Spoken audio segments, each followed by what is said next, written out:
Bueno, el miércoles pasado acabamos de estudiar la primera carta de Juan y hoy vamos a analizar la segunda. Me gustaría que si no tuviste oportunidad de venir el miércoles, pidas el audio, porque tocamos temas, o el tema en particular es que si pedimos conforme a su voluntad, Él nos oye, y analizamos ciertos temas de la oración y lo que implica, sobre todo la pregunta de si Dios es soberano, y Él hace a fin de cuentas lo que Él quiere, ¿para qué oramos? ¿Verdad? Es una pregunta que es muy común, me la hacen a veces muy seguido. Bueno, cuando alguien empieza a analizar el tema de la oración y se encuentra con la soberanía, y analizando el original te das cuenta que no se trata de cambiar los planes de Dios, sino de aceptarlos, ya que Él va a hacer lo que Él quiere, surge la pregunta de que entonces, ¿para qué oramos? Y eso es lo que estuvimos tratando el miércoles, así que te aconsejo que te lleves el audio. Para el tema de hoy, como vamos a empezar a estudiar la carta, y de hecho hoy la terminamos porque es un solo capítulo, vamos a ver en cuanto a las fechas y contexto de la carta para poder enfocarnos bien a responder una pregunta que ahorita les menciono con el pasaje inicial. Así que en cuanto a la autoría, pues no hay duda de que es el apóstol Juan, se identifica como el anciano en esta carta, y el anciano puede hacer referencia a la palabra en original, puede referirse a un anciano literalmente hablando porque ya tenía edad avanzada, o identificándose como anciano de la iglesia, de los líderes, ¿verdad? Cualquiera de las dos es posible. En cuanto a la fecha, al igual que la primera carta, esta segunda carta no marca ninguna circunstancia o evento histórico que nos ayude a identificarlo. Vimos en la carta pasada que, dado que no se menciona ciertos hechos que sucedieron en el 96 sobre el emperador Domiciano, se ubica entre el 90 y el 95. Al igual que la primera carta, se consideran que como esta habla prácticamente de lo mismo, entonces las dos cartas deben de ser del mismo periodo, entre el 90 y el 95. Y se asume que también está escribiéndose desde el mismo lugar, en Éfeso, donde tenemos escritos de algunos de los primeros cristianos a los que les llaman padres de la iglesia, como Justino Mártir, Ireneo, Clemente de Alejandría, Eusebio, etcétera, que registran que Juan escribió estas cartas desde Éfeso. Entonces, esta es la información que tenemos. En cuanto al contexto, como es muy similar a la primera carta, bueno, la falsa doctrina estaba infiltrada en la iglesia y estaba provocando que muchos se fueran, ¿verdad? Brevemente, más adelante voy a mencionar algunas de las falsas doctrinas porque Juan hace referencia a ellas. Pero en esta carta, en contraste con en la primera no se queda o no deja bien explicado quiénes son el destinatario, es más bien una carta abierta. En este caso sí hay un grupo de personas definidas como destinatarios, a quien Juan se refiere como la señora elegida, en la Reina Valera 60. En la NBI no se traduce la palabra señora elegida, se traduce como iglesia, porque pudiese ser que cuando se refiere a una señora elegida, esté hablando de una señora cristiana que ya tiene hijos, o pudiese estar hablando en sentido figurado, haciendo referencia a una iglesia. Ahora, no hay nada en la carta que nos lleve a concluir que está hablando en sentido figurado. Es decir, no hay nada que se describa o se menciona de esta señora elegida que nos obligue a pensar que resulta en un absurdo y por consecuencia está hablando en sentido figurado. No hay ningún problema en verlo. De hecho, desde mi perspectiva, es más claro verlo como una señora elegida, hablando de una mujer que tenía hijos, cuyos hijos no todos, ahorita vamos a ver, o no se asegura que todos, estaban caminando en las cosas de Dios, y que la carta es personal de Juan a esta señora en cuestión, aunque no se nombra. La NBI vamos a ver que lo traduce como la iglesia. En cierta forma es válido, pero a mi parecer no cuadra bien las cosas si lo ves como una iglesia. Ahorita vemos más adelante por qué. Ahora, este grupo de personas, Juan da testimonio de que sí eran verdaderos creyentes, dice que la verdad está en ellos, pero todo parece indicar que de forma inadvertida o imprudente estaban hospedando a falsos maestros, estaban ayudándoles. También existe la posibilidad que aún no los hayan hospedado, pero Juan, anticipando las intenciones de los falsos maestros, quiere advertir a estas personas sobre la posibilidad de que traten de aprovecharse de su hospitalidad. Así que el objetivo de la carta es comunicar unos principios básicos en cuanto a la fe, muy básico, mostrar los límites para la hospitalidad y demostrar que se requiere amor y verdad para la unidad cristiana, no solamente el amor. Así que esta carta es muy útil para analizar temas como el ecumenismo, temas de tolerancia entre cristianos, definir hasta dónde podemos ser tolerantes y hasta qué punto no. Y vamos a ver el pasaje inicial en segunda de Juan 10, porque no tiene capítulo, pero me pierdo. Cuando yo veo segunda de Juan 10, como que agarra la inercia de buscar el capítulo 10 y pues no hay. Segunda de Juan 1:10 nos dice, si alguien los visita y no lleva esta enseñanza, no lo reciban en casa ni le den la bienvenida. El nombre del tema es no lo reciban en casa. Ese es el punto central del día de hoy y veo que también es uno de los enfoques principales en la carta. Juan le escribe a esta señora específicamente pidiéndole que si alguien los visita y no lleva esta enseñanza, no lo reciban en casa ni le den la bienvenida. Ahora, este pasaje, leí algunos comentarios que me encontré por ahí en internet. Al parecer suena muy áspero y poco amable, ¿no? Sobre todo, imagínate una situación donde llega un testigo de Jehová a la puerta de tu casa y ya sabes que cuando tocan la puerta de tu casa es porque tienen la intención de hablarte sobre su doctrina, ¿verdad? A veces no propiamente de su doctrina, ellos dicen que vienen a hablarte de Jesucristo, pero el Jesucristo que ellos predican es muy distinto al que la Biblia enseña. Entonces, ¿qué debemos hacer con respecto a lo que Juan dice? Si lo invitas a pasar a tu casa y le dices, bienvenido, pásele, vamos a platicarlo, ¿estás pecando porque no cumpliste este pasaje? ¿Cómo ves? Ya que si te visitan y no tienes enseñanza, no lo debes recibir en tu casa ni darle la bienvenida. Y claramente no tienen la misma enseñanza, ¿verdad? Bueno, compliquémoslo un poco más. ¿Qué pasa si tu familiar no creyente llega a tu casa de visita, no tiene la misma enseñanza que tú? ¿Lo dejas pasar y le das la bienvenida o le dices, no, no puedo, este hogar es cristiano y no aceptamos impíos de ningún tipo?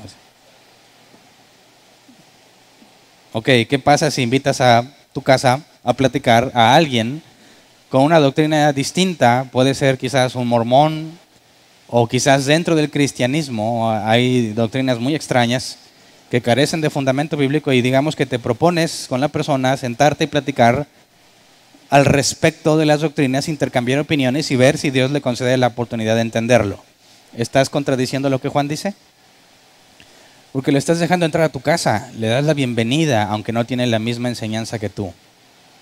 Así que parece claro que sería muy complicado que si entendemos estos pasajes así como se ve, sin contexto, el simple hecho de poder invitar a tu familiar que es mormón, por así decir, y quieres platicar, algunos dicen, no, ¿cómo dejaste que entrara a tu casa? Y utilizan pasajes como estos, ¿verdad? Algunos se van todavía más al extremo y cuando yo tenía alrededor de 19 años, me dijeron que no nada más debía dejar entrar a mi casa personas con doctrina distinta, sino objetos que promovían una doctrina distinta. Y me dijeron que el Nintendo era del diablo y que cuando lo dejé entrar a mi casa ya estaba contaminada. ¿Qué creen que hice con esa información? Claro que a mí me encantaba jugar Mario Brothers y todo eso, ¿verdad? Bueno, ¿qué creen que hice? Porque me mandaron, checa este video, Hernán, a ti que te gustan los videojuegos. No, me cayó como una bomba, era el doctor Irión, no sé quién lo conozca. ¿Verdad? Y nos demostraba en simples pasos como Mario e incluso personajes de Disney como Winnie the Pooh y varios así. No, pues que es una invitación, lo dejaste entrar en tu casa, estás contradiciendo cosas bíblicas, te estás contaminando. Bueno, ¿qué creen que yo hice con el Nintendo y con la predicación del doctor Irión? Bueno, salí y con todo el dolor del corazón, no mío, sino de mi papá que me lo compró, agarré un martillo y le di martillazos santos. Vámonos, a destruir con toda obra de Satanás. Cuando pasó el tiempo y me di cuenta del grave error, he sentido alguna culpa que no he podido quitarme. No es cierto. Me di cuenta que era completamente innecesario, ya que Pablo dice que no hay nada impuro en sí mismo. ¿Verdad? Si algo es impuro es para aquel que lo considera así. Y Jesús dijo que nada de lo que entra el hombre lo contamina, sino lo que sale de él. Así que el problema no era tener esos objetos en la casa. Pero era un extremo de decir, estás dejando entrar algo a tu casa que no es de Dios. Bueno, ¿cómo aplicamos este pasaje entonces? Si lo llevamos al extremo, empieza a resultar absurdo y contradice otras enseñanzas. Sobre todo, vamos a Colosenses 4, 5 al 6, que dice: compórtense sabiamente con los que no creen en Cristo, aprovechando al máximo cada momento oportuno.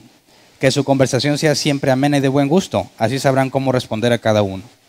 Pues imagínate que llega alguien que no cree en Cristo, quiere entrar a mi casa y le digo, no puedo, porque tú tienes una enseñanza diferente. ¿No te parece que sería imposible aprovechar el momento oportuno con alguien que esté en mi casa o que sienta que mi plática o la forma en que lo trato es amena y de buen gusto si no lo dejo entrar porque no tiene la misma enseñanza que yo? Prácticamente sería imposible conciliar este pasaje con lo que Juan dice. Así que no puede ser, algo estamos haciendo mal o efectivamente la Biblia está equivocada, pero hemos visto a lo largo de todo el estudio de la Biblia que lo único que necesitamos es analizar más el contexto para entender a qué es lo que se refiere Juan y cómo nosotros podemos ser obedientes a ese pasaje y cuándo decirle a alguien no puedes entrar a mi casa.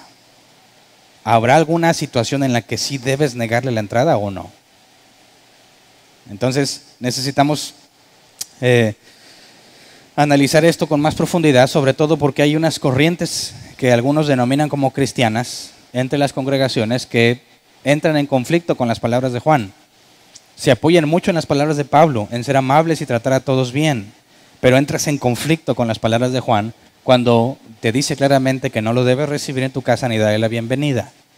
Por ejemplo, algunos creyentes podrán decir que las palabras de Juan son una grave falta de amor. ¿Por qué razón no dejarías entrar a alguien a tu casa? Según esta perspectiva de muchos creyentes, eso es imposible. Yo no me imagino, dicen, y lo leí en algunas partes, yo no me imagino a Cristo diciéndole tú no, porque Cristo nos invita a todos al amor. Así que si tú tomas las palabras de Juan y la tratas de poner en el contexto de mucho del cristianismo del día de hoy, esas palabras de Juan serían totalmente rechazadas como alguien fanático, como alguien intolerante, ¿verdad? Alguien que no predica el amor. Otros creyentes llegan al punto de abrazar la idea de recibir a cualquiera que diga que cree en Dios, no importa el camino que haya decidido tomar. ¿Me explico? Hay una palabra para eso, se llama ecumenismo. Y el ecumenismo, según una definición católica que me encontré, que ellos son los principales precursores del ecumenismo, dice: por ecumenismo se entiende el movimiento surgido por la gracia del Espíritu Santo para restablecer la unidad de todos los cristianos. Ellos aseguran que el Espíritu Santo está trayendo un mover que algunos cantantes famosos han abrazado y han hecho esfuerzos por promover la idea de que debemos dejar a un lado nuestras doctrinas y diferencias doctrinales y enfocarnos en el amor. Entonces tienes que católicos, mormones, testigos de Jehová, judíos ortodoxos y cristianos estarían sirviendo al mismo Dios y debiesen abrazarse unos a otros como hermanos y dejar de lado las diferencias. Personajes como Marcos Witt, Alex Campos, y ya me quedé yo muy rezagado en muchos cantantes, promueven este tipo de cosas, participan en eventos de este género, los ves activamente yendo a saludar al Papa, cosas así, donde promueven la unidad. Jesús Adrián Romero, quizás el que tenemos más cerca, donde buscan, espero yo, que con una buena intención, promover el amor entre los creyentes para enfocarnos en lo que nos une y dejar a un lado lo que nos divide. El problema es que si empezamos a analizar la enseñanza de cada uno, vamos a encontrar términos que contrastan mucho con lo que la Escritura enseña. Por ejemplo, nuestros amigos católicos llaman a María corredentora, mediadora de todas las gracias y madre de la Iglesia. Bueno, eso no proviene de la Escritura, claramente hablando, ¿verdad? Sobre todo porque el único redentor mencionado en la Biblia es Jesús. El único mediador es Jesús. Y la única cabeza de la iglesia es Cristo. Así que estas tres afirmaciones sobre la persona de María contradicen gravemente la Escritura, ¿verdad? Nuestros amigos testigos de Jehová dicen que Jesús es el arcángel Miguel enviado por Dios. De manera que Jesús no es Dios, sino el arcángel Miguel disfrazado de humano y después regresó a su posición inicial. Nuestros amigos mormones dicen que Jesús es uno de muchos dioses más, y si te esfuerzas puedes llegar a ser uno más. Y nuestros amigos judíos ortodoxos enseñan que Jesús estaba loco y que fue un hombre blasfemo. Pero para los que promueven el ecumenismo, eso no importa, no te fijes en nimiedades. Enfócate en Dios. Todos le servimos al mismo, ¿no? Dicen ellos. Así que por el bien de la humanidad, amémonos unos a otros y dejemos de lado todo lo demás. Bueno, ¿qué dice Juan al respecto? ¿Qué opinas tú de las palabras de Juan? Si es cierto que no puedes recibir a cualquiera en tu casa y no le puedes dar la bienvenida, entonces el ecumenismo y el amor sin límites es echado por tierra claramente, ¿verdad? Pero aún no analizamos este pasaje. Así que al analizar este pasaje sin agregarle ni quitarle, analizando toda la carta, que es un solo capítulo, el objetivo del día de hoy, debemos llevar a la conclusión si como cristianos podemos participar en la búsqueda del ecumenismo o en algunas circunstancias debemos buscar una separación total. Así que empecemos con el contexto. Veamos 2 de Juan 1, del 1 al 3.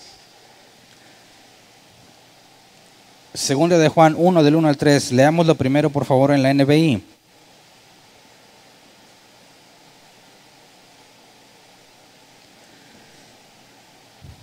El anciano a la iglesia elegida y a sus miembros, a quienes amo en la verdad, y no solo yo, sino todos los que han conocido la verdad, a causa de esa verdad que permanece en nosotros y que estará con nosotros para siempre, la gracia, la misericordia y la paz de Dios el Padre y de Jesucristo, el Hijo del Padre, estarán con nosotros en verdad y en amor.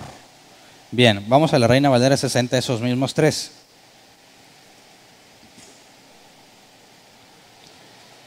El anciano a la señora elegida y a sus hijos, a quienes yo amo en la verdad, y no solo yo, no me lo quiten, ya. Y no solo yo, sino también todos los que han conocido la verdad, a causa de la verdad que permanece en nosotros y estará para siempre con nosotros, sean con vosotros gracia, misericordia y paz de Dios Padre y del Señor Jesucristo, Hijo del Padre, en verdad y en amor. Así que desde el saludo, Juan está empezando a hablar sobre algo muy importante, sobre todo para desentrañar el pasaje inicial y para la vida cotidiana, el tema de la verdad. ¿Existe la verdad o no existe la verdad? ¿Qué es la verdad? Bueno, la Biblia nos habla y ahorita vamos a ver varios pasajes de lo que la verdad implica. Pero vayamos a una pregunta simple que suele confundir a muchísimas personas y llegar a la conclusión de que la verdad absoluta no existe. Por ejemplo, si yo pruebo un helado de fresa y digo que está delicioso y otra persona lo prueba y dice que sabe horrible, ¿quién tiene la verdad? ¿Yo que digo que está sabroso? ¿O el impío que dice que está mal? Que se atreve a contradecirme. Algunos tratan de definir la verdad en base a esos criterios, ¿eh? Yo soy el ungido, tú no eres nada, así que yo debo tener la razón. ¿Cómo sabemos quién tiene la verdad? ¿El que dice que está sabroso o el que dice que sabe horrible? No, pues los dos tienen la verdad. Los dos la tienen, entonces la verdad no existe. Porque no puede ser, lógicamente hablando, que esté delicioso y horrible al mismo tiempo. ¿Verdad? Así que en muchas de estas situaciones, como por ejemplo la comunidad gay, soy hombre en cuerpo de mujer o soy mujer en cuerpo de hombre. ¿Es posible? Algunos dicen, ¿cómo no? Yo soy la prueba. Pues sí, pues porque tú lo dices, ¿verdad? Pero ¿cómo lo podemos definir? ¿Es verdad o es mentira? ¿Cuál es el parámetro a seguir? Así que este tipo de cuestiones que son subjetivas, que dependen de la perspectiva de la persona, no tienen nada que ver con la verdad absoluta de la cual habla la Escritura. Porque si hay cosas que efectivamente dependen del criterio de la persona, creo que ya he dado este ejemplo antes, si le preguntas a mi esposa quién es el hombre más guapo del universo, yo sé la respuesta de forma contundente, ¿verdad? Brad Pitt, no es cierto. Yo. Pero le podrás preguntar a mi mamá y va a decir que también. Más que mi hermano. Tengo una hermana así. Le preguntarás a cualquier otra mujer y te va a decir, estás pero bien mal. Quizás va a decir que su esposo, que su hijo, que quién sabe quién. Entonces, ese tipo de cosas son subjetivas y depende de la percepción y el contexto de cada uno. Pero no todo es así. Si yo te preguntara, ¿es correcto torturar bebés por diversión? ¿Qué me dirías? No, pues depende de la persona. ¿O no depende de la persona? ¿Es correcto abusar sexualmente de niños de 6, 7 años? ¿Es correcto o no? ¿O depende de la persona? La comunidad gay nos quiere convencer que depende de la persona. Porque si se aman, no hay ningún problema. ¿Es correcto que haya relaciones sexuales entre animales y humanos? Algunos pretenden convencernos de que depende del gusto de cada quien. Así que hay cosas obvias, claras y contundentes, sobre todo como es totalmente erróneo torturar a un bebé por diversión. Y todos los que tratan de defender que la verdad es subjetiva y que depende de cada quien, ahí se topa con un serio problema. Porque si esa idea es verdad, entonces tendrías que permitir que cualquiera torture bebés por diversión.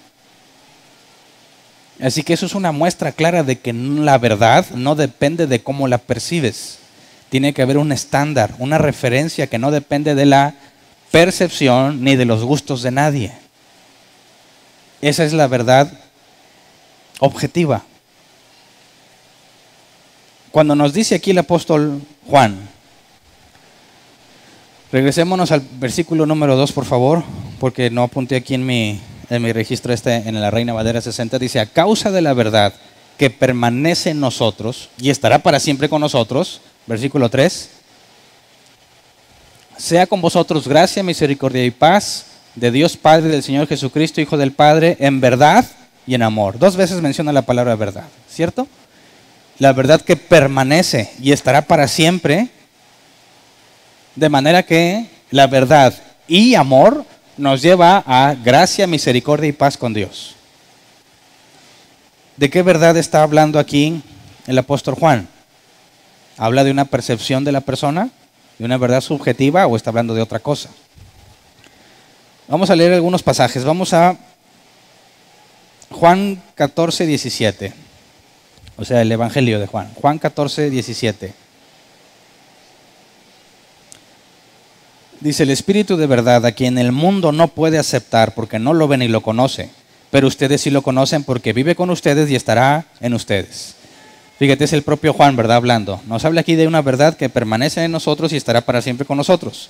Y nos había dicho en su Evangelio que el Espíritu de verdad, que sí conocemos porque vive con ustedes y estará con ustedes.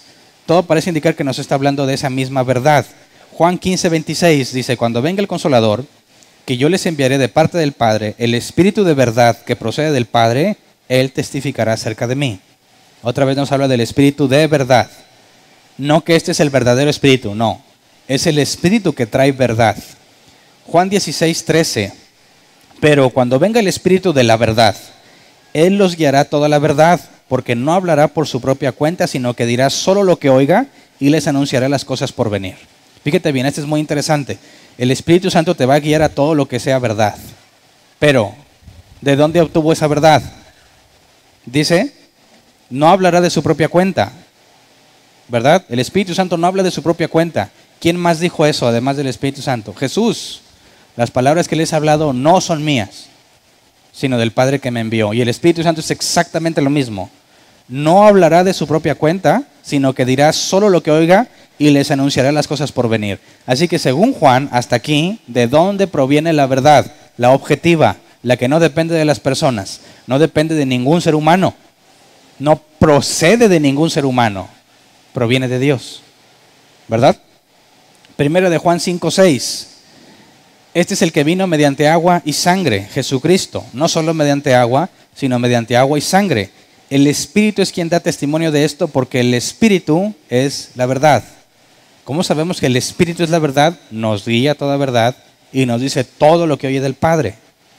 Así que podemos concluir que aquel que tiene el Espíritu Santo va a ser guiado a la verdad que procede de Dios. Una verdad que dice claramente que es malo torturar a los bebés, aunque no sea por diversión. ¿Verdad? Así que nosotros no basamos la relación sexual entre dos personas o entre persona y animal basado en lo que cada quien piense, sino en lo que proviene de Dios. En lo que Él ha definido, no lo que nosotros definimos. Las culturas van y vienen. Ahora quieren que la pedofilia se vuelva algo aceptable entre la sociedad, siempre y cuando ellos se amen. ¿Tú crees que un niño va a poder decir, yo amo a este viejo cuarentón, quiero tener relaciones con él porque lo amo? ¿De dónde viene esa idea? Sin embargo, hacen mucho esfuerzo en promoverla como algo válido y aceptable. Ahorita puede sonar repulsivo entre nosotros, pero te aseguro que dentro de no muchos años en algunos países va a ser totalmente normal. ¿Verdad? ¿Se acuerdan cuando hablar de una relación homosexual era absurdo? Ahora lo ves en todos lados. ¿Verdad? Vamos a 1 de Juan 2, 20 al 21. Declaraciones más cercanas a lo que estamos leyendo en la segunda carta de Juan, del mismo autor. Dice, todos ustedes en cambio han recibido unción del Santo, de manera que conocen la verdad. No les escribo porque ignoren la verdad, sino porque la conocen y porque ninguna mentira procede de la verdad. Así que aquí vemos que Juan nos dice que el creyente, el verdadero, el que tiene el Espíritu Santo, conoce la verdad. ¿Por qué? Porque el Espíritu Santo está en él, lo guía a toda verdad. Y esa verdad no es algo que salió o que el Espíritu Santo simplemente decidió, sino que el Padre, el Hijo y el Espíritu Santo están en armonía al determinar lo que es verdad. Estamos en lo mismo, ¿verdad? Todavía. Ok. Luego regresémonos a 2 de Juan, capítulo 1, versículo 3. Cuando dice, la gracia, la misericordia y la paz de Dios el Padre y de Jesucristo, el Hijo del Padre, estarán con nosotros en verdad y en amor. Se requieren las dos cosas, verdad y amor. Alguien que no tenga el Espíritu Santo no puede estar en una relación de amor con el Padre, ¿verdad? Porque ¿cómo podría amarlo si ni siquiera puede entenderlo? Ya que para discernir lo espiritual se requiere el Espíritu Santo, ¿verdad? Si no ha sido regenerado, redimido, sellado con el Espíritu Santo, ¿cómo podría estar en paz con el Padre? No se puede. Juan enseñó entonces desde su primera carta que si tienes el Espíritu Santo, si tienes la verdad, la consecuencia que ya estudiamos en la primera carta es que amas a los hijos de Dios. ¿Verdad? Si realmente tienes a Dios y tienes el Espíritu Santo, la consecuencia natural es que vas a amar a tus hermanos. Amor ágape. El amor filios podrá venir como consecuencia después, pero el ágape, el por decisión, es una señal del verdadero creyente. Decide amar a los miembros de la iglesia. Así que es imposible hablar de amor si no tienes primero la verdad. ¿Es cierto? ¿Y cómo puedes hablar de la verdad si no tienes amor? Se requiere amar a una persona para decirle la verdad. Pero ese amor no puede provenir de otra cosa si no tienes la verdad. Así que es inseparable la verdad y el amor. Y mucha gente, cantantes y cristianos reconocidos, tratan de convencernos que debemos dejar a un lado la verdad y enfocarnos solo en el amor. Nos piden que desconectes el cerebro, que te enfoques en amar solamente. No pongas la vista en el hombre, dicen. Ponla en Cristo. Es cierto, en términos de salvación, ¿verdad? Pero lo que Juan dice desmiente por completo la idea de que debemos estar en unidad aunque no haya verdad. Entonces, versículo 4. Dice, me alegré muchísimo al encontrarme con algunos de ustedes que están practicando la verdad según el mandamiento que nos dio el Padre. La Reina Valera 60 dice, mucho me regocijé porque he hallado a algunos de tus hijos andando en la verdad. A algunos de tus hijos, no necesariamente todos, ¿verdad? Pero esta señora elegida, hablando de una señora cristiana, por eso el adjetivo de elegida. Bueno, algunos de sus hijos están caminando en la verdad y Juan dice que se alegra. Está tratando o está llegando al tema principal de la carta. Dice, es cierto, algunos de tus hijos andan en la verdad. Y es honesto, Juan, porque lo puedo comprender. Es muy gratificante ver que las personas sean bíblicas. Y es muy decepcionante ver personas que tienen toda la información necesaria para poder hacer lo correcto según la Biblia y deciden no hacerlo. Es frustrante. Pero cuando ves a alguien que estaba en una situación difícil, comprometedora, complicada, y aún así decide permanecer bíblico, eso trae mucha alegría. Pero lo dice el versículo 5 y 6. Y ahora te ruego, vamos a la Reina Valera 60. Y ahora te ruego, Señora, no como escribiéndote un nuevo mandamiento, sino el que hemos tenido desde el principio, que nos amemos unos a otros. Y este es el amor, que andemos según sus mandamientos. Este es el mandamiento, que andéis en amor, como vosotros habéis oído desde el principio. Así que primero le dice, algunos de tus hijos andan caminando en la verdad, y luego le hace una petición, ámense los unos a los otros. Es el primer mandamiento que tenemos, ¿verdad? Ama a tu prójimo como a ti mismo. Jesús resumió la ley en esas dos cosas, ama a Dios. ¿Y cuál es la obligación directa después de amar a Dios? A tu prójimo como a ti mismo. Pablo nos dice más adelante que es primeramente a los de la familia de Dios, a los de la familia de la fe. Pero debemos amarlos a todos. Ahora, qué extraño que Juan tenga que llegar a este mandamiento tan básico y a convertirlo en una petición. Te ruego que obedezcas este mandamiento. Así que algo está mal, algo no está funcionando bien, ¿verdad? Este es el amor, que andemos según sus mandamientos. Y aquí está ligando el amor a la obediencia. Si alguien dice que ama a Dios pero no obedece, miente. Si alguien obedece pero no ama a Dios, miente. Tienen que estar las dos cosas juntas, ¿verdad? Ok, este es el mandamiento, que andéis en amor como vosotros habéis oído desde el principio. Luego en el versículo 7, Juan explica por qué hace ese ruego. Porque muchos engañadores han salido por el mundo que no confiesan que Jesucristo ha venido en carne. Quien esto hace es el engañador y el anticristo. Juan ya nos había hablado, ¿se acuerdan? En la primera carta de estos anticristos. Y habíamos hablado que no es el anticristo del cual se habla, que aparecerá en Apocalipsis y toda esa parte, sino que desde hace mucho tiempo, como Pablo decía, el espíritu de Cristo del anticristo ya está en el mundo. Juan definía a estos anticristos de una forma clara. Vamos a 1 de Juan 2, 22 y 24. 1 de Juan 2, 22 al 24 dice, ¿quién es el mentiroso sino el que niega que Jesús es el Cristo? Es el anticristo el que niega al Padre y al Hijo. Todo el que niega al Hijo no tiene al Padre. El que reconoce al Hijo también tiene al Padre. Así que el anticristo es aquel que niega a Cristo según la descripción bíblica de quién es Él. Cuando se trata de identificar, o por así decirlo, Juan nos habla de un anticristo. Los cristianos tenemos la tendencia de pensar en alguien que es adúltero, blasfemo, ratero y cosas muy visibles y públicas.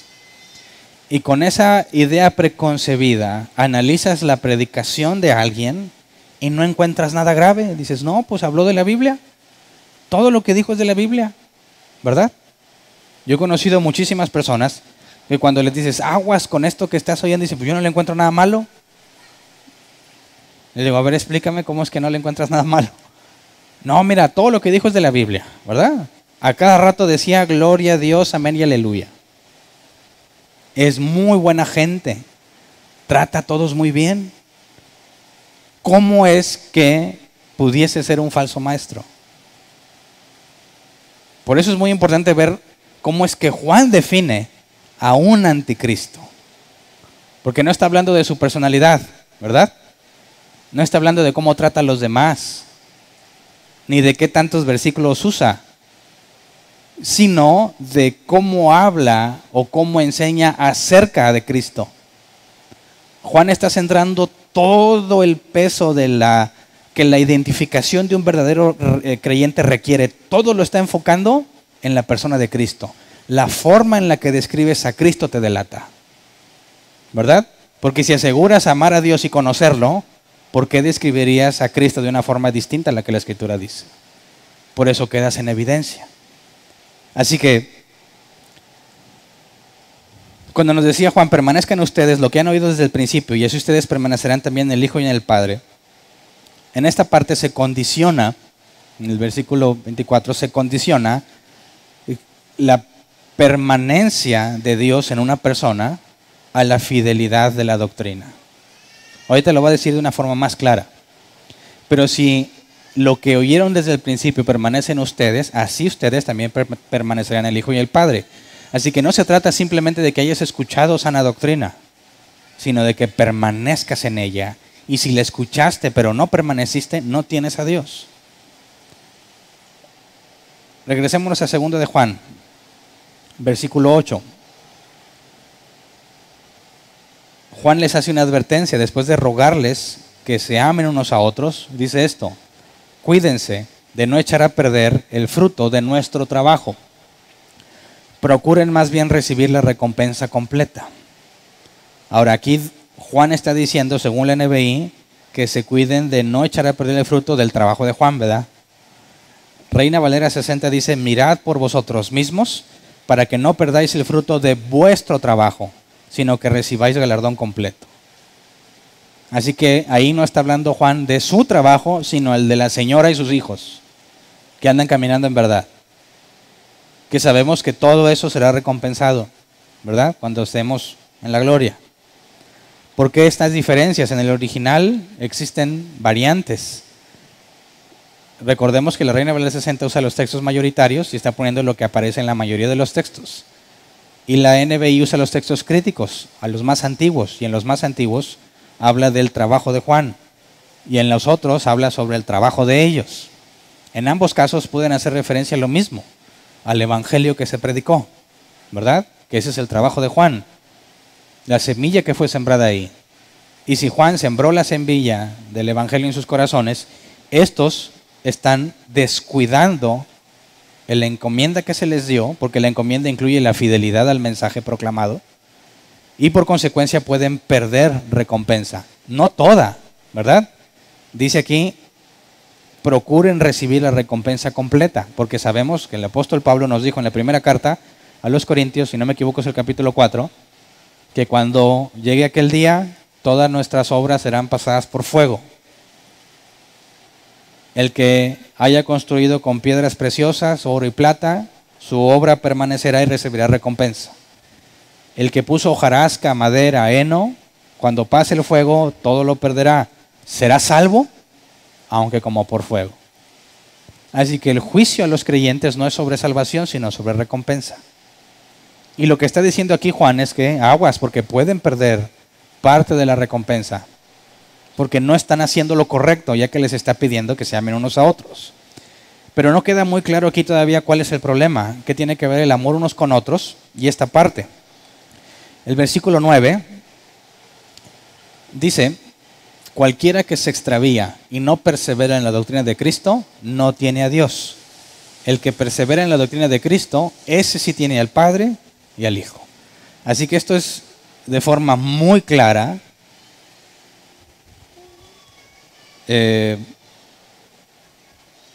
lo que muchísimos cristianos a veces no queremos ver. No sé si me explico. Conocemos personas, o hemos visto, yo en lo caso personal, personas que pastorean iglesias, que en sus inicios veías mucho esfuerzo en ser bíblicos.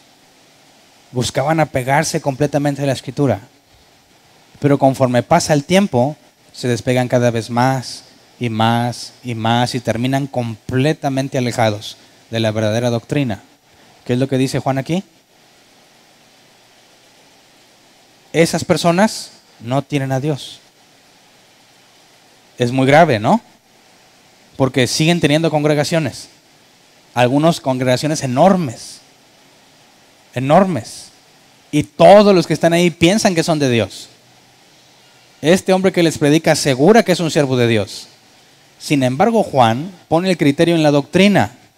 ¿Es bíblica o no es bíblica? ¿No es bíblica? No tienes a Dios. Así de simple. Oye, pero nada más un poquito no. Entonces tienes a Dios poquito. No existe el término ese, ¿verdad? En la Biblia. Es lo tienes o no. Es blanco o es negro. No hay grises. Entonces, esto es un punto que según Juan nos lleva a detectar a un verdadero creyente. Es lo que nos decía al principio. El anticristo no describe ni enseña al Cristo bíblico, sino que lo distorsiona. No permanece en la doctrina de Cristo.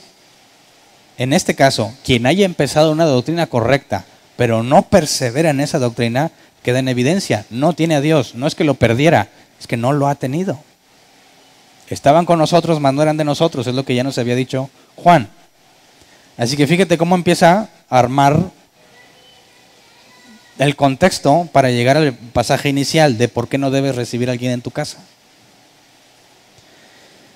Todo el que se descarría y no permanece en la enseñanza de Cristo no tiene a Dios. El que permanece en la enseñanza sí tiene al Padre y al Hijo. Ok. Entonces, ¿debemos hacer a un lado la doctrina para enfocarnos en proclamar solo el amor de Cristo? No. Definitivamente no. Ahora, si todos aseguran tener la verdad, ¿a quién debes creerle? Todo el que dice, te traigo un mensaje fresco del corazón de Dios, ¿le crees? ¿No? ¿Por qué no? ¿Qué tal si sí? ¿Cómo puedes saberlo? O ya nada más te digo esa frase y dices, puras mentiras. ¿Qué tal si ese sí venía del corazón de Dios? ¿Cómo puedes saberlo? ¿Le preguntas a alguien? A mí me han dicho algunos, oye, Hernán, a ver, examíname esto a ver qué opinas. ¿Para qué quieres mi opinión? No, pues para saber si está bien. O sea, entonces me crees a mí. Y si yo te digo, todo bien, y también estoy equivocado, ¿cómo le vas a hacer? Ambos nos caeremos un pozo, ¿no? ¿No fue lo que dijo Jesús? Son guías ciegos, pero guías de ciegos, ¿verdad? Que también están ciegos, aseguran que ven, pero no ven. Traigo un mensaje fresco del corazón de Dios. Toda la bola de ciegos lo cree. No ven que él también está ciego. ¿Cómo le haces para saber que está ciego? No permanece en la doctrina de Cristo. Así que, ¿qué es lo que requieres tú para identificar al falso? Conocer la doctrina de Cristo. Si no la conoces, ¿cómo le vas a hacer para saber quién tiene la verdad? No puedes. Es imposible. ¿Verdad? Si alguien se atreve a decir, yo me congrego en un árbol plantado y ahí está la verdad, tendría que preguntarte, ¿por qué? ¿Cómo llegaste a esa conclusión? Porque Hernán siempre dice que él dice la verdad. ¿Sí? No, tú tendrías que decir, esto es la Biblia. Ahora, vamos a ver unos temas sutiles ahorita más adelante, a ver qué tan letrado estás en este asunto. A ver si es cierto. Pero el punto es que tenemos que ser como los judíos de Berea. Cuando llegaba Pablo a hablarles sobre Cristo y el Mesías, dice que revisaban y checaban en la Escritura a ver si ahí venía lo que Pablo les dice. Y si sí venía, lo recibían con gracia. Así que no puedes fiarte del criterio de ninguna persona, sino de lo que tú entiendes de la Escritura. El problema es que si vienes nuevo y lees la Escritura, ¿qué tanto vas a comprender? Nada. Por eso es que son presas fáciles, ¿verdad? Por eso muchas veces los falsos maestros tienen multitudes que los siguen. Son puros niños espirituales. También hay muchos viejos correteados ya, ¿verdad? Que por negligentes no saben nada y le creen al que habla por cómo habla o las cosas que dice. Pero quisiera que entendieras que el hecho de que muchas personas aseguran decir la verdad, eso no implica que la verdad no existe. Es el argumento que muchos tratan de decir. A ver, Hernán, hay como 3,000 denominaciones o 3,000 religiones. ¿Te aseguro que tú tienes la verdad? Y tratan de usarlo como un argumento en tu contra. O sea, tú me estás diciendo y asegurándome, Hernán, que solo tú tienes la verdad. y que todos los demás están mal, ¿qué le contestas? Y dirías, bueno, no, pues no, ¿verdad? Todos tienen un cachito de la verdad. Pues entonces contradices lo que dice aquí Juan. Que tiene el Espíritu Santo, tiene la verdad.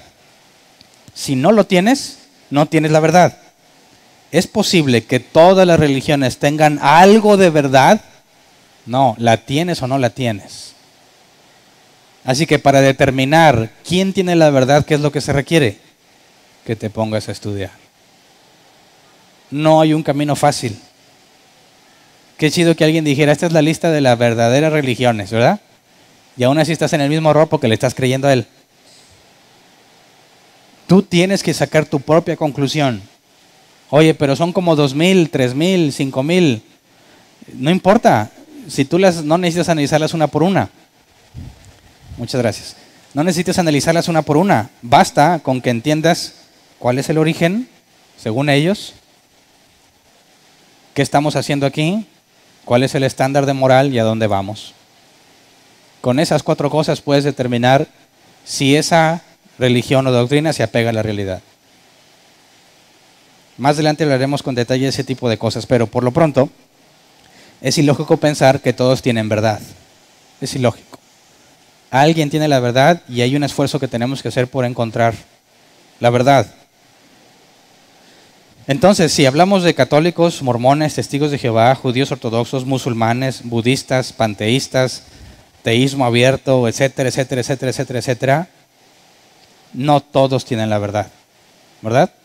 Solamente hay 2 opciones, o ninguno la tiene, o uno la tiene. Si tú no te has puesto a estudiar y sacar una conclusión, no vas a poder determinar, según tú, cuál es el camino correcto. Lo hay. Y no te puedes jactar simplemente de que lo tienes. Tiene que haber pruebas, evidencias, lógicas, congruentes. Así que quisiera que viéramos parte de esto porque la Escritura nos dice que agregarle a la Escritura o quitarle a la Escritura es muy grave. Permanecer en la doctrina bíblica implica que no le agregas y que no le quitas. Vamos a 1 Corintios 4:6. 1 Corintios 4:6. Hermanos, todo esto lo he aplicado a Apolos y a mí mismo para beneficio de ustedes, con el fin de que aprendan de nosotros aquello de no ir más allá de lo que está escrito. Así ninguno de ustedes podrá engreírse de haber favorecido al uno en perjuicio del otro. Así que aquí claramente habla de no ir más allá de lo que está escrito. O sea, no le pongas cosas que no dice. Y la Biblia dice hasta aquí, pero yo tengo esta otra parte que le faltaba. ¿Verdad? ¿Qué me dices de la tradición? Nosotros, los cristianos protestantes, se supone, porque muchos que se llaman protestantes ni idea tienen de eso, se supone que somos solo escritura, ¿verdad? Solo la escritura. Ese es el estándar. Bueno, nuestros amigos católicos dicen no, es escritura y tradición. ¿Qué entiendes por tradición? Todo lo que la iglesia haya declarado. Y tienes un serio problema, porque algunos declararon una cosa, más adelante la contradecían, luego la reafirmaban, luego la contradecían, y total, no se ponen de acuerdo. ¿Cómo puede ser confiable la tradición si a menudo se contradice? ¿Qué me dices de nuestros amigos mormones con el libro del Mormón? Que dicen, sí, ahí está la Biblia, pero le falta esto. Es ir más allá de lo que está escrito. Ahora, ¿qué dices de muchos cristianos que dicen que te traen una revelación fresca del corazón de Dios? Y dices, oye, pero no viene en la Biblia. No, pero Dios me la dijo. ¿Le están agregando? Sí.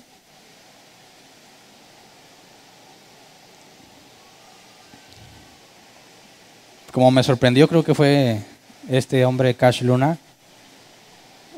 Vi un video, parte de un video, donde él decía que él había descubierto qué es lo que realmente molestaba a Jesús. Porque Jesús claramente dijo que podrías hablar mal de él y eso y no importaba, ¿verdad? Que lo podrían pisotear y lo que sea y no importaba. No hubo reacción, fue a la cruz, no se quejó. Dice, pero cuando entró en el templo y vio cómo se manejaba el dinero, agarró látigo y ¡pah! Dijo, así que lo que le molesta a Jesús no es tu pecado, no es tu mal comportamiento, sino que ofrendes mal. ¿Cómo ves? ¿Le está agregando? Dices, qué bárbaro. Ok, qué conclusión tan profunda. Y qué extraño, ¿verdad? Que tenga que ver con ofrendar mal. Pero bueno, este es claro ejemplo de que no puedes ir más allá de lo que está escrito. Si hay algo que la Biblia no dice, no tienes por qué meterte. Dame una respuesta, Hernán. La Biblia no dice. ¿Cuál es tu respuesta entonces, Hernán? No lo sé. Lo más sabio que puedes decir ante una situación que la Biblia no describe es decir, no lo sé.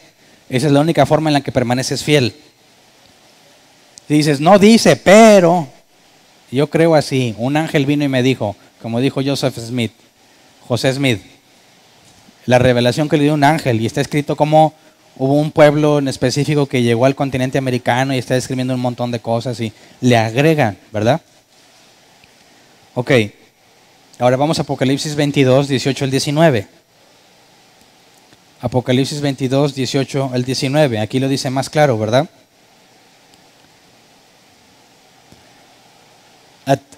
A todo el que escuche las palabras del mensaje profético de este libro les advierto esto: si alguno le añade algo, Dios le añadirá a él las plagas descritas en este libro. Y si alguno quita palabras de este libro de profecía, Dios le quitará su parte del árbol de la vida y de la ciudad santa descritos en este libro. Así que tanto agregar como quitar demuestra que eres un falso creyente, no provienes de Dios. Si realmente amas a Dios, ¿por qué querrías modificar su palabra? ¿Por qué querrías alterarla? No tiene sentido. Entonces, esos son los casos más descarados y más obvios. Cuando le agregan, no le quitan. ¿Qué hay de la Biblia de los testigos de Jehová? Le quitaron, modificaron palabras, específicamente las que hablan de la deidad de Cristo. Y llevaron al tribunal, no me acuerdo este hombre que hizo la traducción, su principal líder. Y él hizo la traducción en griego y declaró que no sabía griego. Sin embargo, aseguran que su versión es la correcta, cuando los propios antecedentes históricos demuestran que no. Ahí es un ejemplo de que no le agregaron, sino que le modificaron quitando cosas que debiera de estar. Ahora, vamos a un caso más sutil, porque no todos son tan descarados, ¿verdad? Hay un caso todavía donde no necesariamente le agregan o le quitan, sino que la interpretación es incorrecta. Ahí es donde muchos dicen, es bíblico lo que dijo. Lo leyó en un pasaje. Y dice, sí, pero su conclusión acerca de ese pasaje no es correcta. ¿Cómo puede saber que su conclusión no es correcta? Bueno, porque si todos los 66 libros fueron inspirados por Dios, es imposible que uno se contradiga a otro, ¿verdad? Así que cuando tú concluyes algo de un texto, tiene que armonizar con toda la Biblia, con toda. Si no, no puede ser correcta tu conclusión. Así que vamos a un criterio más fino que el apóstol Juan nos da en su primer carta, 1 de Juan 4, 1 al 3. Dice, queridos hermanos, no crean a cualquiera que pretenda estar inspirado por el Espíritu, sino sométanlo a prueba para ver si es de Dios, porque han salido por el mundo muchos falsos profetas. En esto pueden discernir quién tiene el Espíritu de Dios. Todo profeta que reconoce que Jesucristo ha venido en cuerpo humano es de Dios. Todo profeta que no reconoce a Jesús no es de Dios, sino del anticristo. Ustedes han oído que éste viene, en efecto, y está en el mundo. Así que Juan nos lleva, más allá de agregar o quitar, a enfocarnos en cómo hablan de Cristo y cómo entienden a Jesús, la persona de Cristo. Y es ahí donde se revela si proviene de Dios o no. Todo el proceso está centrado en Cristo. Cuando hablamos de que somos cristianos, es porque todo está enfocado en la persona de Cristo, Jesús. Así que vamos a considerar la forma en la que Juan describe a Jesús en Juan 1, del 1 al 4, para poder hacer una comparación partiendo de ahí. Juan 1, del 1 al 4. En el principio ya existía el Verbo, y el Verbo estaba con Dios, y el Verbo era Dios. Él estaba con Dios en el principio. Por medio de Él, todas las cosas fueron creadas. Sin Él, nada de lo creado llegó a existir. En Él estaba la vida, y la vida era la luz de la humanidad. Ok, según Juan, aquí está describiendo quién es Cristo, y a qué conclusiones puedes llegar según esos pasajes. Bueno, en el principio ya existía el Verbo. ¿Este principio cuál principio es? ¿El principio de la creación? No, porque dice que todas las cosas fueron creadas por Él. Así que antes de que todo fuera creado, ya estaba el Verbo, que es Jesús. El Verbo estaba con Dios y el Verbo era Dios. Por medio de Él todas las cosas fueron creadas, así que Él es previo a la creación. En Él está la vida. Si Él es previo a la creación y todo lo creó Él, Él no puede ser una criatura. ¿Verdad? Y te metes en un dilema lógico. Si, como nuestros amigos testigos de Jehová dicen, Jesús es un ser creado, pero Él creó todas las cosas, para poder crear todas las cosas tuvo que haber sido creado. Pero no pudo haber sido creado porque aún no creaba todas las cosas. Así que lógicamente es imposible. La única explicación es la que propone aquí Juan. El Verbo era Dios. Entonces, si Jesús es Dios, Él crea todo y no tiene ningún problema.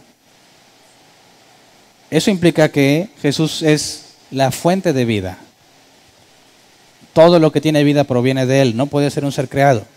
Esta es la principal y más clara definición de la deidad de Cristo. Cualquier persona que enseñe a un Cristo que es inferior a eso, según Juan, no tiene a Dios. Pero vamos un poco más. Otras palabras de Juan. Juan 14:23. Dice, les contestó Jesús, el que me ama obedecerá mi palabra y mi Padre lo amará y haremos nuestra vivienda en él. O sea que es divino, es Dios y aparte debes amarlo. Juan 14:6, yo soy el camino, la verdad y la vida, le contestó Jesús. Nadie llega al Padre sino por mí. ¿Ok? Ni Buda, ni Mahoma, ni María, ni el Santo Niño de Atocha, ni Joseph Smith te pueden hacer llegar al Padre. Solo Jesús. Hechos 4:12. De hecho, en ningún otro hay salvación, porque no hay bajo el cielo otro nombre dado a los hombres mediante el cual podemos ser salvos. Solamente hay salvación en Cristo. Solo es, 1 Timoteo 2:5, porque hay un solo Dios y un solo mediador entre Dios y los hombres, Jesucristo hombre. Solamente Jesús puede mediar entre Dios y el hombre, es decir, para ponerte en paz con Dios, solo por medio de Cristo. Sin embargo, nuestros amigos católicos enseñan que puedes pedirle una multitud de santos. Y la lógica está así. Dios está tan ocupado y tú eres tan pecador que no te va a hacer caso. Y a mí una vez trataron de evangelizarme así. No sabían que yo era cristiano. No sabían que yo sabía la Biblia. Yo simplemente le seguí el juego a ver qué es lo que me decía. Muy amable la persona, me decía, mira Hernán, yo te vengo a hablar de nuestra fe católica y así, con mucho respeto, se lo reconozco. Fue una plática muy amena la que tuve con él. No llegamos a un punto de discusión. Y yo decía, oye, tengo una duda. ¿Cómo llegaste a la conclusión de que María es mediadora también? Dice, es muy fácil, Hernán, es cuestión de lógica. ¿Tú te reconoces pecador? Sí. ¿Sabes que Dios es un Dios santo? Sí. ¿Qué será más factible? ¿Que una persona santa le pida algo a Dios y se lo cumpla? ¿O que si tú se lo pides te lo cumpla? ¿Y a qué te refieres? Dijo, bueno, ¿a quién le hará más caso Jesús? ¿A ti o a su mamá? ¿Entiendes la lógica del argumento, verdad? Asumen que Jesús es mexicano, que tiene mamitis. Y que como tú andas mal con él, va a decir, Hernán, compadre, andas bien mal. ¿Cómo crees que te voy a ayudar a pasar tu examen? Porque estaba en la universidad. ¿Cómo crees? Y decía, rayos, pero tengo un as bajo la manga. María, échame la mano. Ya le dije y no quiso. María, no, espérate. Y va con Jesús y le dice, ¿qué onda Jesús? Yo ya me puse de acuerdo con Hernán. Oh, sí, madre, como tú digas. Y entonces Jesús me lo cumple. Dije, ¿no supone eso que reduces a Jesús a un hombre manipulado por su madre? Y se quedó pensando. Y siguió la plática. Van a hacértela muy larga. Se comprometió en que ya no lo volvía a ver, que iba a replantearse toda su creencia, porque no pudo responder ninguna de las preguntas que le hice sobre sus santos y sobre específicamente María como corredentora y todo ese tipo de cosas. Parece lógico su argumento, pues le va a hacer más caso a su mamá, pero eso habla de un desconocimiento profundo de la persona de Cristo, porque María no murió por mí ni por ti, ¿verdad? Y si solo hay un mediador y solo en ella hay salvación, no hay nadie que nos pueda poner en paz con Dios si no es por medio de Cristo. Entonces, un falso maestro, muchas veces sin quitar ni poner, te va a hablar de un Jesús distinto del que la Biblia dice.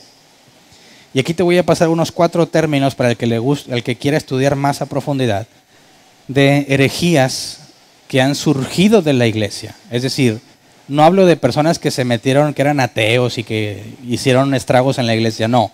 Personas que eran considerados parte de la iglesia y empezaron a enseñar doctrinas completamente erradas y contradictorias. Número 1 es el docetismo. ¿Se acuerdan que mencionamos esa palabra cuando estudiamos la primera carta de Juan? El docetismo dice de forma muy breve que el cuerpo humano de Jesús era una ilusión. Eso contradice a Juan 1 y lo que Juan nos dijo. Todo el que no reconozca que Cristo vino en forma humana, o sea, Cristo ya estaba desde el principio y en determinado momento del tiempo tomó forma humana. El docetismo dice que no tomó forma humana, que parecía humano pero era una ilusión. Contradice la Escritura. Arrianismo dice que Jesús fue creado por el Padre en cierto punto del tiempo, o sea, no es Dios. Aquí es donde caen los testigos de Jehová. Socinianismo. Jesús fue meramente humano, nacido virginalmente por voluntad del Padre. O sea, era un humano normal que por milagro nació de la Virgen María. Niegan la deidad de Cristo. Nestorianismo.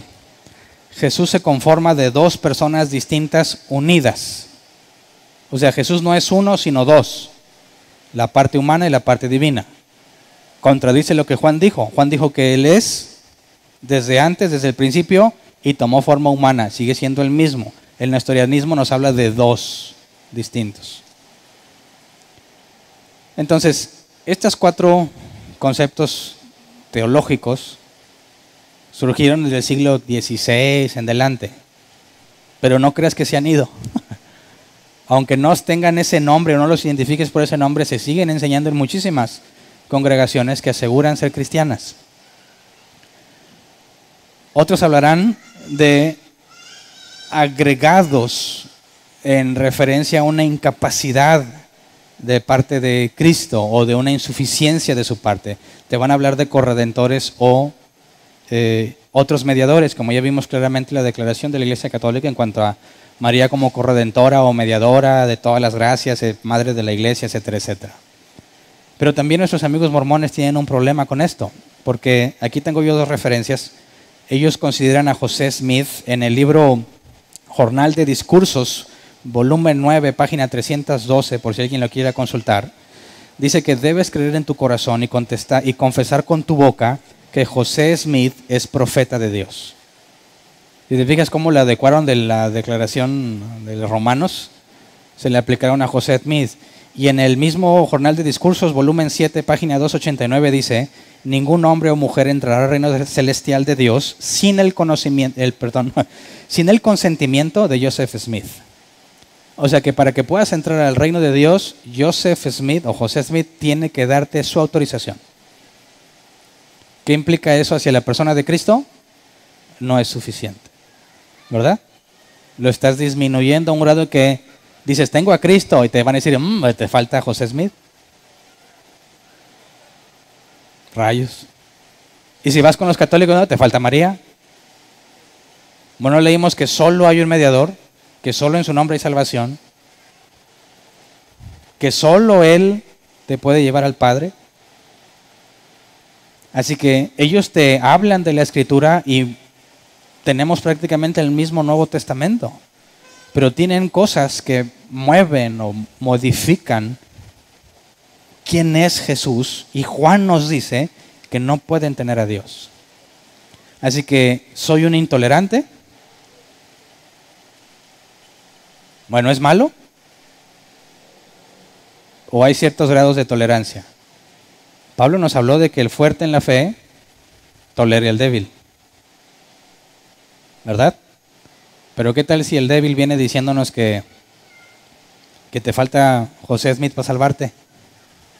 Ahí ya no hablas de alguien débil en la fe, hablas de un no nacido de nuevo, según la propia Escritura, de alguien que no tiene a Dios.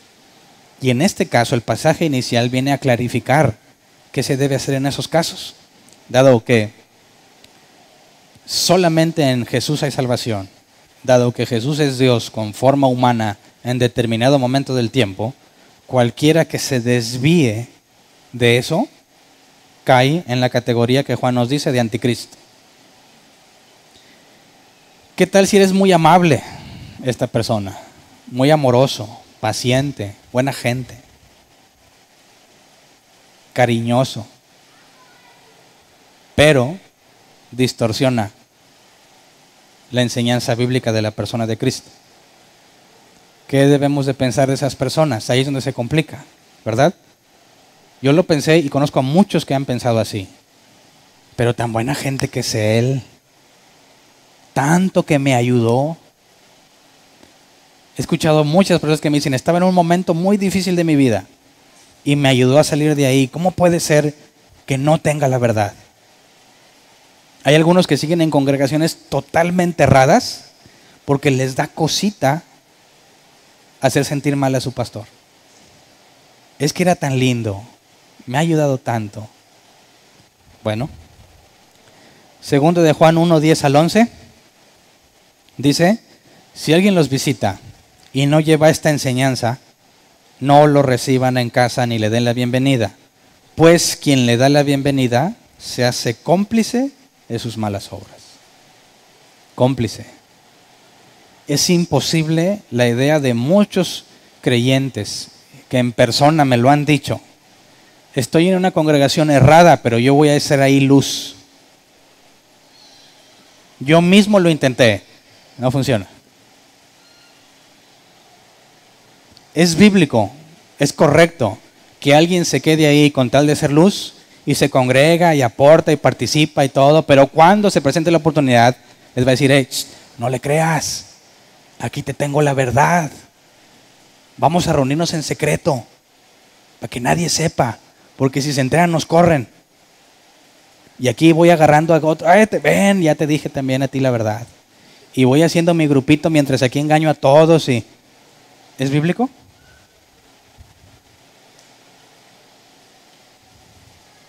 No es bíblico. Apártate de los tales, dice la Escritura. No lo recibas en tu casa, no le digas bienvenido, porque te haces cómplice de sus malas obras. ¿Qué tiene que ver esto con el amor? Lo primero que pidió, señora, ámense unos a otros. Si aceptas a alguien así en tu casa, no estás amando a tus hermanos. ¿Por qué? Porque aunque tú seas capaz de ver el error, los nuevos, los más débiles no lo ven. Y tropiezan. Y tú estás ayudando. Cada que tú estás ahí involucrado, quizás no lo recibes en tu casa, nunca te va a visitar. Pero tú estás ahí, en la congregación, participas en los eventos, compartes sus mensajes, apoyas a la gente de ahí. Algunos hasta dan diezmo y siembra y todo. Eres cómplice del tropezadero que se provoca en esos lugares. Eso no es amor. Eso no es amor. ¿Qué tanto debes odiar a los recién nacidos en Cristo como para estar ahí haciéndolos tropezar?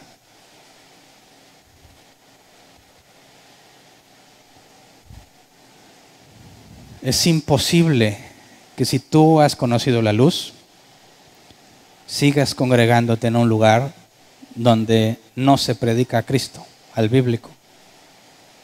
donde no permanecen en la doctrina. Es incongruente en todo sentido. Y si no lo puedes comprender, te tengo una noticia.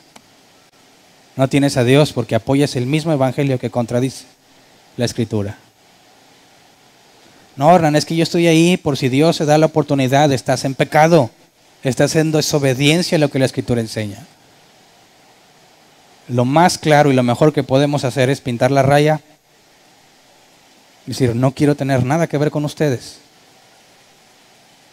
¿Por qué? Porque no son inocentes. Porque lo hacen conscientemente. ¿Me explico? Entonces, Juan nos está hablando de una visita casual a tu casa. Llega tu familiar que no es creyente y dice, no puedes pasar porque no tienes la misma enseñanza que yo. Llega el testigo de Jehová, podemos hablar, y dices, bueno, déjame le hago unas preguntas. No, ¿qué onda, Hernán? Estás en pecado, no lo dejes pasar. ¿Está hablando Juan de eso? Claro que no. Juan está advirtiendo a la señora y a sus hijos que por amor a los demás no reciba en su casa a los falsos maestros. ¿Por qué los estaba recibiendo en su casa? Vamos a 3 de Juan 1, 5 al 8. 3 de Juan 1, 5 al 8.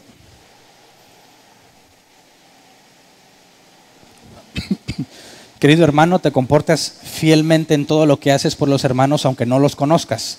Delante de la iglesia ellos han dado testimonio de tu amor. ¿Harás bien en ayudarlos a seguir su viaje, como es digno de Dios? Ellos salieron por causa del nombre, sin nunca recibir nada de los paganos. Nosotros, por lo tanto, debemos brindarles hospitalidad y así colaborar con ellos en la verdad.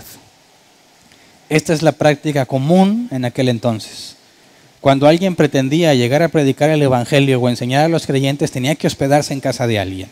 ¿Qué es lo que estaba haciendo la señora elegida? Los estaba hospedando. ¿Qué incluía el hospedaje? Lo vemos desde tiempos de Elías, de Eliseo, la alimentación.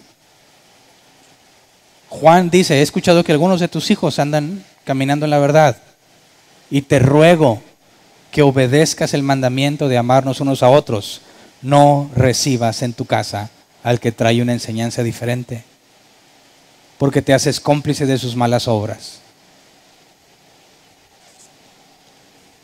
La manera en que Juan pide que muestre el amor es con la intolerancia, ¿verdad?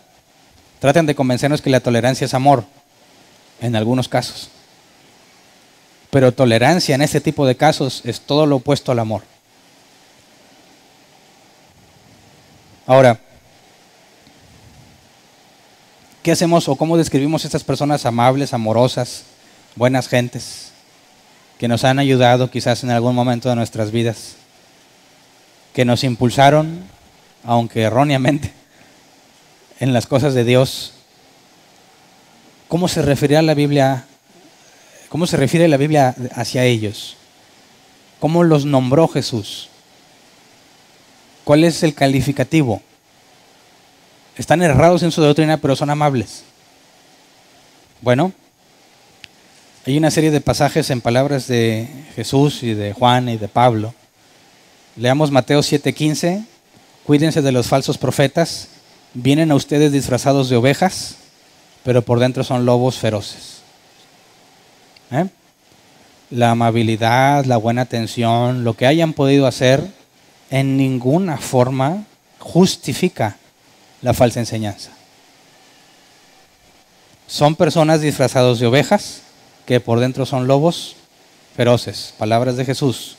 Hechos 20:29. Sé que después de mi partida, aquí está hablando Pablo, entrarán en medio de ustedes lobos feroces que procurarán acabar con el rebaño.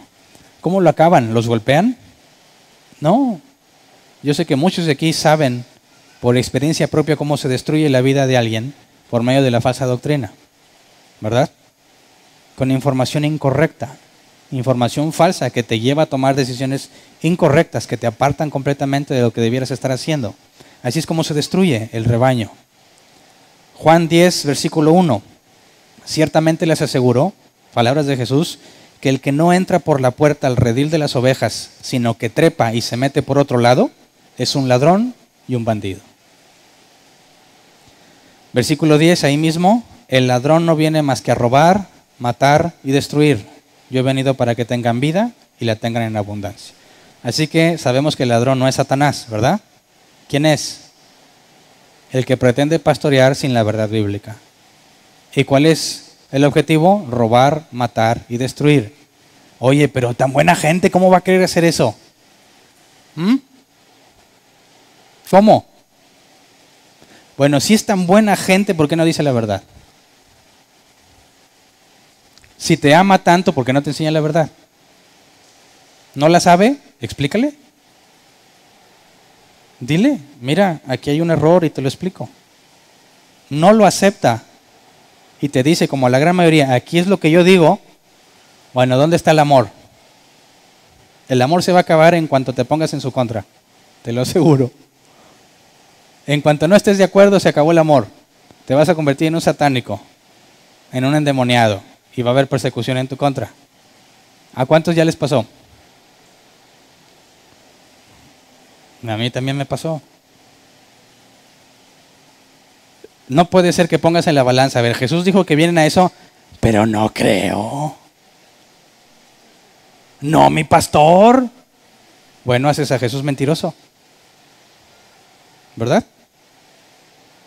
Así que, oye, es que ay, es tan buena gente. Y no, punto. No participo, no soy cómplice de lo que tú haces. Aunque yo puedo quizás subsistir, estar en el mismo lugar, reconocer todos los errores que dice y no tropezar, no lo hago pensando en mí, sino en todos los demás que sí tropiezan. Por eso el apóstol Juan ruega en que se obedezca el amor unos a otros. Así que el ecumenismo será bíblico. Debiésemos abrazarnos a todos como hermanos, aunque claramente niegan la persona de Cristo, aunque pretendan conocernos que necesitamos a alguien más aparte de Cristo. Es imposible, imposible. Entonces, ¿tenemos que ser violentos con ellos? Tampoco. No es un llamado a levantarte en armas y acabar con los infieles. No podemos olvidar el pasaje inicial. Aprovecha toda oportunidad. Que tu plática sea amena y de buen gusto. Así que no es que ahora le vamos a echarnos un round porque esos son falsos maestros. No. Simplemente no participes. ¿Verdad? Oye, ¿qué tal si hacemos una célula en tu casa? Ya me ha pasado con varias personas que dicen, oye, me proponen una célula en mi casa. Y digo, bueno, ¿cómo está la enseñanza ahí? No, pues está mal. ¿Para qué la quieres en tu casa? Pues porque así vamos a estudiar. No entiendes el punto. Que si tú pones la célula en tu casa con una doctrina errada, eres cómplice de la destrucción que vas a generar ahí. ¿Verdad?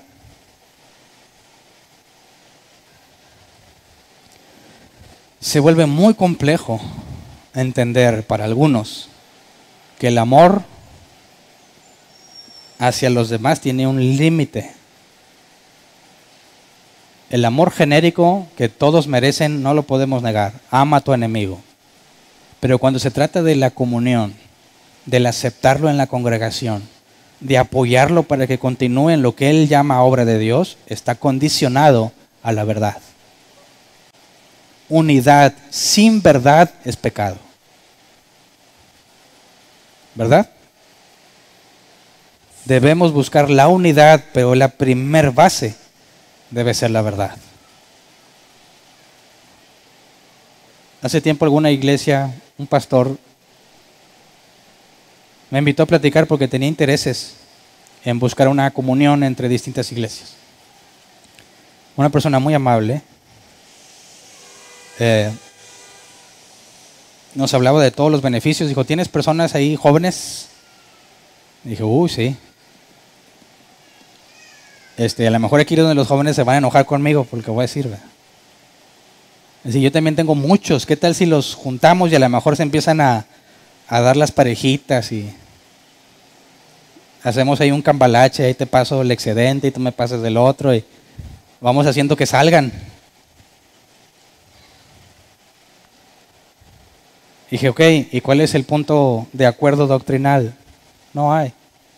Aquí solo venimos a amarnos. ¿Cómo? ¿Y cómo sabes que alguien está caminando correcto? Eso no nos importa. Lo que venimos es a practicar el amor. Obviamente me negué a semejante asociación. ¿Por qué? Porque solo basta leer 2 de Juan, un capítulo, para darte cuenta que es incorrecto. Que la unidad sin verdad es pecado. Ahí está la Torre de Babel, ¿verdad? Todos unidos como uno y Dios los separa. No le agrada a Dios la unidad sin verdad. Primero la verdad, luego la unidad.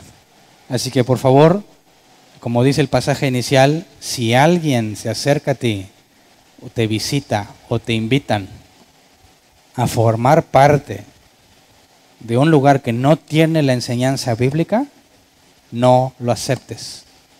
No les digas bienvenido.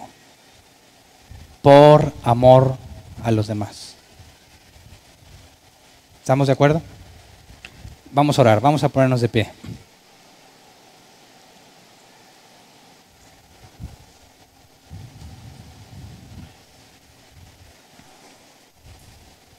Yo sé que muchos de nosotros podemos estar en un caso complicado porque tenemos familia con doctrinas cerradas, ¿verdad? O conocidos muy cercanos. Y se vuelve complejo mantener una relación cuando hay diferencias irreconciliables. En este caso, no los evites en las reuniones familiares. No estamos hablando de que te aísles, no. Simplemente no te involucres en actividades que impliquen la transmisión de una enseñanza equivocada. Visítalos, juega lo que quieras, convivan. Pero si se trata de, ven, apóyanos a este evento que vamos a hacer, no. ¿Por qué no? Ándale, qué bueno que me preguntaste, ¿verdad?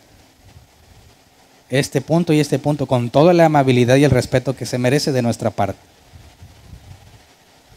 Llévalos a esta carta de Juan, en aquí dice. Es más, si tú crees que tienes la verdad de que yo estoy equivocado, ni tampoco me deberías invitar, ¿verdad? Así que, ¿entienden por qué nosotros no vamos a la macroplaza a orar? No vamos a las marchas, no vamos a muchas cosas que promueven una doctrina muy errada por obediencia bíblica, ¿verdad? Busquemos todas las oportunidades que estén a nuestro alcance para hablar de la verdad bíblica. Pero si se niegan, entonces obedezcamos por amor lo que se nos instruye. No nos involucremos en ese tipo de cosas. Vamos a orar, Señor. Queremos pedirte que nos des gracia y sabiduría para tratar con todos aquellos que por una u otra razón nos pidan apoyo, o como dice en el contexto de lo que dice Juan, busquen que les demos la bienvenida. Danos gracia para poder expresar tu verdad, sabiduría para saber cómo decirla, para ser prudentes, Señor, ser guiados por ti. Sabemos que debemos buscar el momento oportuno. Danos paciencia en algunos casos cuando sentimos que perdemos el control. Domínanos en ese momento, te lo pedimos, que nuestro carácter no controle la situación, sino que siempre podamos dar un testimonio de humildad, porque el que entiende la verdad no necesita escandalizarse, no necesita imponerse. Enséñanos a hablar como un verdadero hijo tuyo, a estar preparados para presentar defensa, como decía Pedro, para que cuando salga el momento oportuno estemos listos y sepamos qué decir. Enséñanos, Señor, a que nuestra plática sea siempre amena y de buen gusto, a pesar de que no estemos de acuerdo con ellos. Que no caigamos nunca en la violencia, en discusiones sin sentido, sino que con toda cordura y paciencia busquemos la forma de hacer clara nuestra postura bíblica. Enséñanos, Señor, a entender cómo es que si tú no tienes paciencia a nosotros y perdonas tantas dificultades y errores que hemos cometido, enséñanos también a ser pacientes en lo que respecta a la paciencia con nuestros hermanos en Cristo. Pero si alguno de nosotros se aparta y trae una doctrina completamente distinta, concédenos tener siempre en claro que no podemos asociarnos con ese tipo de personas por el bien de todos aquellos que quizás aún no saben discernir, no han tenido la capacidad, no tienen el conocimiento y que pudieran tropezar, Señor. No queremos ser cómplices de sus malas obras. Queremos ser fieles a ti, Señor, que nos concedas la fidelidad para que no importa cuánta presión experimentemos o cuán difícil sea el momento, siempre permanezcamos fieles a tu doctrina, Señor. En aquel entonces les costaba la vida a los creyentes. Eran torturados, quemados vivos, entregados a las fieras. Hoy no nos enfrentamos a ese tipo de cosas, Señor, pero sabemos que tú eres igual de fiel. Y en los factores o situaciones en los que se pueden sentir muy presionados, cualquiera de tus hijos, que tus misericordias estén sobre nosotros y nos ayuden a permanecer fieles, Señor, y a defender la verdad por sobre todas las cosas. Que tu nombre sea glorificado entre nosotros, Señor, que el amor entre nosotros sea visible de manera que se cumpla lo que Jesús te pedía, que sabemos que lo cumples, que la gente pueda ver que somos tuyos por la forma en la que nos amamos. Así que, Señor, gracias de antemano. Amén. Pueden sentarse. Sección de preguntas. Si tienes una pregunta referente al tema, por favor, levanta la mano, te llevan el micrófono. Si la pregunta no es del tema, la podemos ver más adelante, ¿ok? ¿Alguien tiene una pregunta? ¿No? Sí. Levantaron la mano primero acá. Buenos días. Bueno, según la predicación, lo que acabas de decir, decías tú que el Espíritu Santo te guiará a toda verdad. Uh-huh. Si una persona es nacida de nuevo, tiene el Espíritu Santo y no conoce la verdad, si no ha llegado el momento, pienso yo, en que entienda que debe de cambiar de iglesia, ¿está en pecado? ¿Tiene el Espíritu Santo o no lo tiene? Recordemos que hay pecados de ignorancia también, ¿verdad? Por cosas que no sabemos. Sí. Ahora, se entiende que una persona que recién nació de nuevo en las cosas de Dios no sabe prácticamente nada de lo que debiera estar haciendo, y es perfectamente entendible que esté haciendo cosas indebidas, porque más que la responsabilidad de él, la responsabilidad está sobre sus líderes, en encaminarlos. Sí. Cuando los líderes no le dan el valor que merece la Escritura y no es su máxima autoridad, los van a guiar por donde mejor les parezca. Pero no puedes tachar, aunque peca por ignorancia, no puedes tacharlo de no nacido de nuevo, porque no tiene el conocimiento que se requiere. Lo que veremos, bíblicamente hablando, es que va a haber un progreso, y que en determinado momento del tiempo, Dios le va a hacer ver el error y va a salir de ese lugar. Pero si hablamos de creyentes de muchos años. A ver, no se escucha bien. Si hablamos de creyentes de muchos años, 20, 25, 30 años, que son hijos de pastores con doctrinas diferentes, y aún así se supone que tiene el Espíritu Santo. Ok, en cuanto a doctrina diferente, habría que hacer dividirlo en dos categorías: el fundamento y lo demás. Puede haber personas que toda su vida estén apegadas a algo que no es fundamental, equivocado pero no fundamental, y no hay ningún problema, sigue siendo hermano en Cristo. Pero si en lo fundamental están equivocados, si en la persona de Cristo no están en lo correcto, no importa que tengan 50 años de ministerio, según la propia Biblia, no tienen a Dios. Pero si en lo fundamental, o sea, son salvos, pero no entienden esto, ¿qué pasa? Si en lo fundamental tienen muchos años y no entienden, entonces no son salvos, porque lo que es del Espíritu se discierne por medio del Espíritu Santo. Si fuesen salvos y no saben detrás de muchos años, entonces estás diciendo que Dios es un mal padre, que nunca los disciplinó y que el Espíritu Santo nunca los guió. ¿Me explico? Sí, pero es imposible. Hablo de personas que tienen años predicando, que son para ese lugar, son excelentes predicadores, que atraen mucha gente, pero no tienen esto. Según lo que estudiamos hoy, eso no tiene nada que ver, ni la cantidad de años, ni la cantidad de seguidores, ni lo excelente que sea su discurso. Todo está en lo más sutil, o sea, todo está en entender cuál es el Cristo que predican.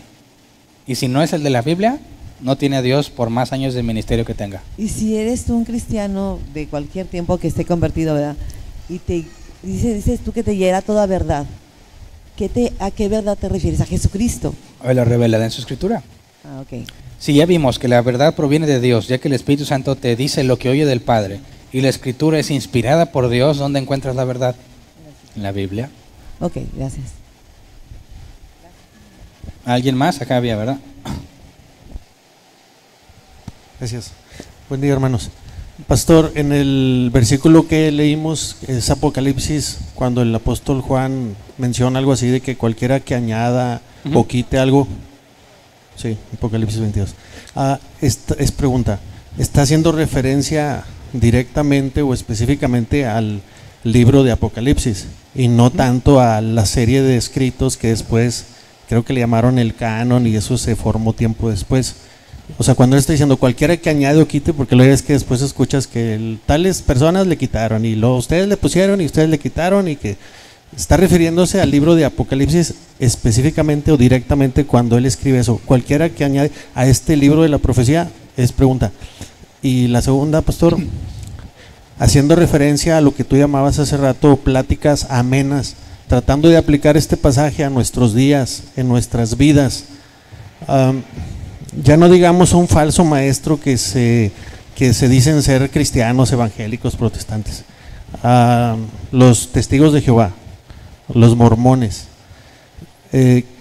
¿Cuál es tu comentario, pastor, respecto a, pues gracias a Dios tú tienes un mayor conocimiento que la mayoría de nosotros, ¿verdad? Pero si estamos de acuerdo, conscientes de que nos falta tener mayor conocimiento de la palabra, ¿cuál es tu comentario respecto a que lleguen a nuestras casas personas que sabemos que son mormones o que son testigos de Jehová y que estamos de acuerdo en que no traen la doctrina de Cristo, en cuanto a que prestemos nuestro oído a ese tipo de personas?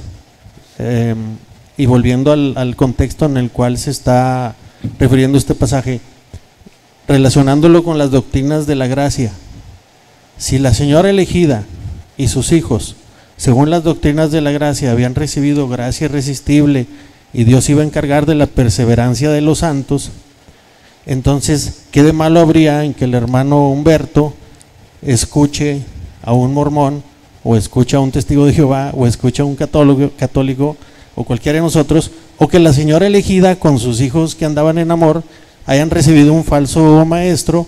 Si según las doctrinas de la gracia y realmente eran salvos, pues podían haber escuchado a muchos falsos maestros y no iba a cambiar realmente nada porque era por gracia. Esa es la segunda pregunta. Ok, en cuanto a la primera, por el propio contexto, ya que el canon no está definido ni nada de eso, Juan se está refiriendo al libro de esta profecía. Cuando yo menciono ese texto, hablo para ver qué tan grave era que se le agregara o se le quitara, pero mencioné que el propio Juan nos dice que el criterio es apegarse a lo que han oído desde el principio. Es decir, aunque la advertencia de Juan en Apocalipsis aplica para el libro de Apocalipsis, encontramos a lo largo del Nuevo Testamento que es exactamente el mismo criterio de apegarse a la doctrina de Jesús, a la de los apóstoles. Cualquier desviación, ya sea que se le agregue o se le quite, ya no te estás apegando a la doctrina bíblica. Así que la advertencia de Juan, aunque es propia del libro, la encuentras de forma consistente en el Nuevo Testamento. En cuanto a la segunda pregunta, el problema no era que simplemente los recibiera, porque si vemos, les dice que procuren recibir el galardón completo. Pero no les está hablando de que su salvación está en juego. Lo primero que dijo en el saludo es: la verdad está en nosotros para siempre. Me explico, no está en duda que puedas perder tu salvación, no. Aquí está enfocándolo al amor hacia los demás, porque si recordamos en la primera carta, los falsos maestros estaban sacando a algunos de la iglesia o estaban haciéndolos tropezar a los verdaderos creyentes, de manera que sufren pérdida, se meten en problemas no necesarios, en dificultades, etcétera, etcétera. Y hay una de las hermanas de la iglesia que lo sostiene, lo alimenta y lo ayuda para que siga enseñando eso. Juan le dice: ya no lo hagas. Ese es el punto. El problema no es que lo escuche. Ese no debe de ser un temor que el cristiano deba tener. Podemos analizar, escudriñar quizás algunas. Por ejemplo, si viene un testigo de Jehová, puedes invitarlo a sentarte y decir: a ver, explícame cómo está esto que tú tienes, para poder preguntarle en base a lo que yo he entendido de la Escritura. Y se puede dar una plática amena, y tenemos ejemplo en ese caso de Pablo en Atenas, o en las sinagogas, o en Troas, donde puso una escuela de debate. Nos dice que continuamente entraba en la sinagoga y debatía con los judíos.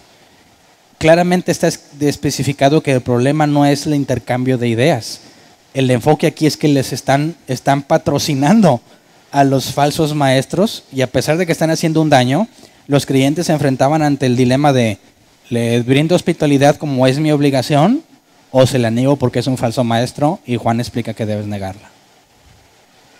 ¿Sí? Muy bien. ¿Alguien más? Nadie más. Muy bien.